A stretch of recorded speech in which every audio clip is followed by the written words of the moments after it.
ஆனா இங்க தேவன் சொல்றாரு, அவங்கள மன்னிக்கணுமா.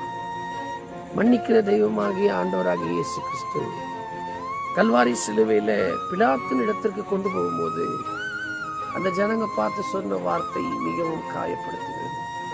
அந்த வார்த்தை என்ன வார்த்தைன்னா, பரபாசியை விடுதலை செய், இயேசுவை சிலுவையிலே அறை என்று. அப்போ எவ்வளவு அன்பாய் அவர் நேசிச்ச ஜனங்கள். அந்த கல்வாரி சிலுவையில அவர் எவ்வளோ பாரப்பட்டிருப்பார்.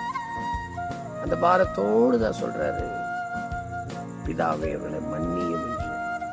இன்னைக்கு மன்னிக்கிற தெய்வமா இருக்கிறபடினாலே நாமளும் நிறைய பேரை மன்னிக்காம, சின்ன தவறு தான், ஒருவேளை மனைவியா இருக்கலாம், பிள்ளைகளா இருக்கலாம், மன்னிச்சு பாருங்களேன். அதுல பயங்கரமான ஆசீர்வாதம் ஒளிஞ்சிருக்குங்க. நிச்சயமா நீங்க மன்னிச்சு பாருங்க, அதுல பயங்கரமான ஒரு ஆசீர்வாதம் ஒளிஞ்சிருக்கு. ஆண்டவர் எது செய்தாலும் அதுல ஒரு பயங்கரமான ஆசீர்வாதம் இருக்கு.